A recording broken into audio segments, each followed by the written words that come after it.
अस्सलाम वालेकुम दोस्तों, मैं हूं अज़हर काज़मी और आप देख रहे हैं काज़मी अलीगम। दोस्तों, आज मेरे पास एक रिसीवर आया है, चाइना मेड है और इसका जो फ्रंट पे नेम लिखा हुआ है, न्यू सेट लिखा हुआ है यूनिवर्सल 2। ये रिसीवर है और ये इसका रिमोट है गो टू वाला। ये आप दोस्तों के सामने है।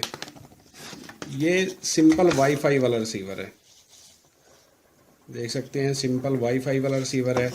इसमें दोस्तों प्रॉब्लम ये है कि इसमें चैनल जैसे ही हम इसे ऑन करते हैं, चैनल जो भी लगा हो उसका थोड़ा सा डिस्प्ले आता है, फिर गायब हो जाता है। ये मैं ऑन करके आप दोस्तों को दिखाता हूँ, फिर आगे चलते हैं।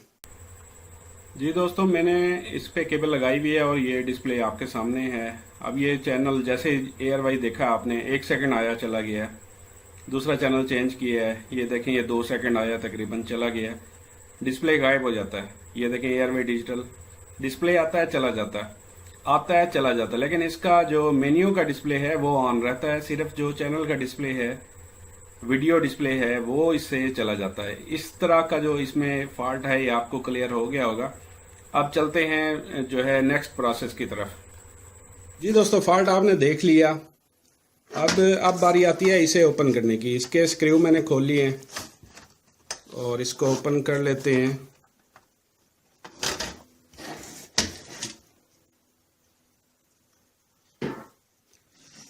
ये है जी दोस्तों, अंदर से ये आपके सामने नज़र आ रहा होगा, GX6605S 5815 वर्जन 4.1, यानी जो इसमें मेन चिप लगी हुई है। मेन चिप इसकी जो है ये वाली, ये GX6605 वाली चिप है और ये इसका फ्लैश आईसी है। अमूमन 4 MB का ही होगा।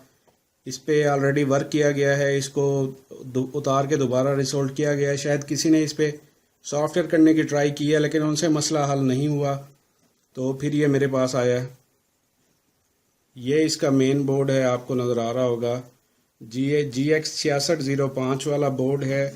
और इसके जो फ्रंट पे ये है, जो इसका नेम है, ये अक्सर चेंज होता है। काफ़ी सारे मॉडल्स आए हैं, सॉलिड में भी आया 6363 शायद, इस तरह का कोई। खैर, अक्सर में बोर्ड जो होता है ये, हमने मेन चीज़ जो है इसका बोर्ड देखना होता है। तो अब अगर मैं इसमें सॉफ्टवेयर की ट्राई भी करता हूँ तो इसमें जो है मैं इसका सॉफ्टवेयर इसी बोर्ड के नेम से ही तलाश करूँगा। इस बोर्ड के नेम से मैं इसका सॉफ्टवेयर तलाश करता हूँ, फिर मैं इसमें सॉफ्टवेयर करता हूँ और स्टेप बाय स्टेप फिर जैसे जैसे मैं फर्दर इस पर चलता जाता हूँ, आपको भी साथ लेके ही चलता हूँ। दोस्तों, मैं इस नतीजे पे पहुंचा हूं कि जो इस पे चिप चेंज की गई है, ये विन बॉन्ड की चिप लगी हुई है। विन बॉन्ड 25Q32 की चिप लगी हुई है। तो मेरे ख्याल में जो इसकी डिफ़ॉल्ट चिप लग के आती है वो 25L32 होती है। तो अक्सर जो है इस बोर्ड में ये इशू रहता है कि अगर हम इसकी अपनी चिप लगाएंगे तो ये वर्क करेगी, वरना ये वर्क नहीं करता। ये ऐसे ही प्रॉब्लम करता है जैसे ये इस वक्त कर रहा है। तो इस वक्त मैं इस चिप को उतारने लगा हूं और एक मेरे पास चिप पड़ी है 25L32 वाली, उसमें मैं सॉफ्टवेयर लोड करके फिर आपको चेक करवाता हूं, फिर लगाते हैं, फिर इसको चेक करते हैं कि ये क्या करता है। जी दोस्तों, इसकी चिप को मैं उतारने लगा हूं। इस वायर को थोड़ा सा साइड पे कर लेता हूं मैं, और जो है सोल्डरिंग आयरन हमारा जो है बिल्कुल गर्म होना चाहिए।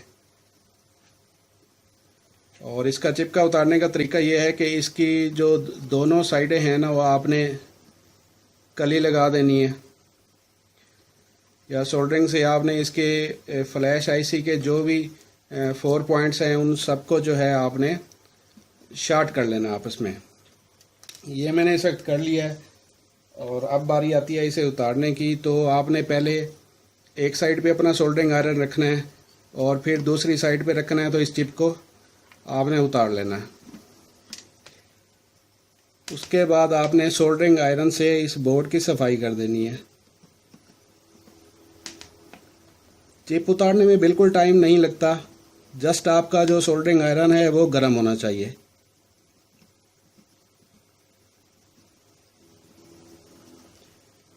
ये इस वक्त चिप मैंने उतार दी है। अब चलते हैं सॉफ्टवेयर की तरफ, फिर जो है चिप दोबारा लगाते हैं। जी दोस्तों, चिप को मैंने अपने प्रोग्रामर में लगा लिया है। मेरे पास RT809F वाला प्रोग्रामर है। मैं इसका इंटरफेस ओपन करने लगा हूँ और मैं इसको इस प्रोग्रामर के थ्रू प्रोग्राम करने लगा हूँ और आपको भी मैं इसका प्रोसेस दिखा दूंगा। ये ऑलरेडी मैंने कई वीडियोस में ये शेयर भी किया हुआ है पहले। सबसे पहले हमने स्मार्ट आइडेंटिफाई पे क्लिक करना होता है ताकि ये तुम्हारी चिप को डिटेक्ट करे। तो ये माइक्रोनिक्स की 25L32 वाली चिप है, जैसा कि इसने सिलेक्ट की भी है। Currently select MX 25L3205। इनमें से कोई भी चिप हो सकती है, तो ये अमूमन 3205 को ही शो करवाता है। अगर हम जैसे हमारी जो ओरिजिनल चिप है वो MX 25L3236F वाली है, लेकिन उसको भी ये 3205 ही शो करवाता है। ओरिजिनल चिप भी मैं इसकी आपको दिखाता हूँ। पहले मैं सबसे पहले इसको हमने जो प्रोग्राम इसमें लोड करना है, सॉफ्टवेयर लोड करना है, उसको मैं ओपन कर लेता हूँ। ये मैंने अपने डेस्कटॉप पे ही फाइल रखी हुई है जो इसकी बिन फाइल है, और इसको मैं ओपन करके जस्ट मैं राइट की कमांड दे देता हूँ इसे। ये खुद से करेगा। सबसे पहले ये ऑटो इरेज करेगा, फिर ये राइट करेगा, फिर ये वेरीफाई करेगा, फिर हमें मैसेज दे देगा। अगर हमारी चिप ठीक है तो ये सारे प्रोसेस हो जाएंगे। अगर चिप में कोई मसला है तो फिर ये फेलियर का मैसेज दे देगा।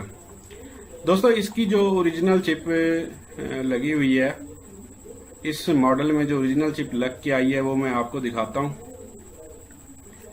ये मेरे पास इसकी पिक्चर पड़ी हुई है और ये जो है मेरी ओरिजिनल चिप जो इस बॉक्स में लग के आई हुई है ये वाली है 25L3236F। ये वाली चिप है और आप दोस्तों ने इसको वेरीफाई भी कर लेना। और ये देख सकते हैं आप, ये बिल्कुल इस वक्त ओके हो चुकी है। प्रोग्राम हमारा राइट हो चुका है। जस्ट इतना सा काम था। तो अब चलते हैं दोबारा रिसीवर की तरफ और इसको दोबारा से सोल्ड करता हूं मैं। जी दोस्तों, इसमें सॉफ्टवेयर करने के बाद अब फिर से दोबारा से मैं चिप को लगाने लगा हूं।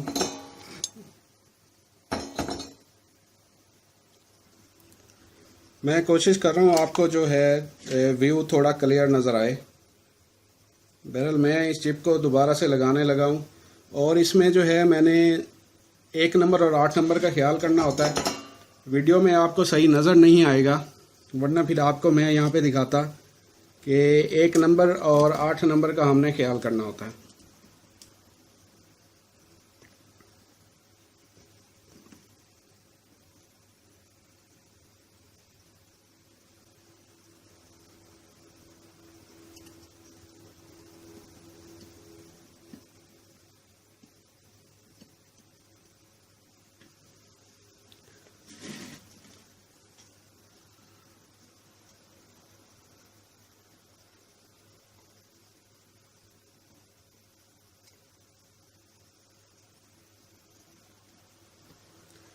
ये सोल्डरिंग आयरन से ही दोबारा मैंने सोल्ड कर दी है। बिल्कुल मेरे ख्याल में बिल्कुल सही सोल्ड हो चुकी है।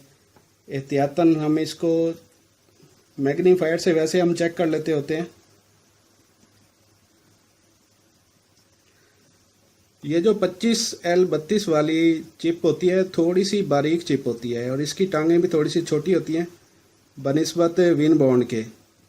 तो इस पे जो है क्लिप अडाप्टर लगना थोड़ा सा मुश्किल हो जाता है। तो ये मैंने चिप चेंज कर दी है। अब चलते हैं रिसीवर ऑन करते हैं और चेक करते हैं। जी दोस्तों, अब मैं इसको पावर ऑन करके आपको दिखाता हूँ, क्योंकि जब भी हम फ्लैश करते हैं सॉफ्टवेयर दोबारा से करते हैं तो उसमें हो सकता है कोई प्रॉब्लम हो।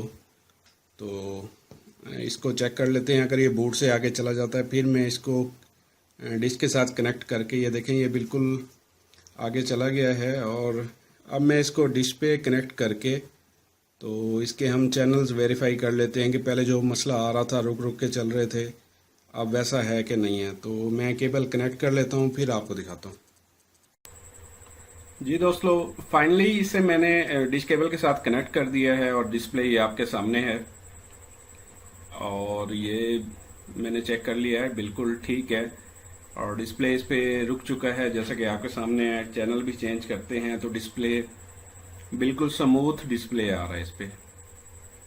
तो इसमें आपको भी क्लियर हो गया होगा, जो इसका मेन फॉल्ट था सॉफ्टवेयर का फॉल्ट नहीं था, इसकी जो मेन चिप इसमें लग के आती है 25L 3236F, उसका प्रॉब्लम है।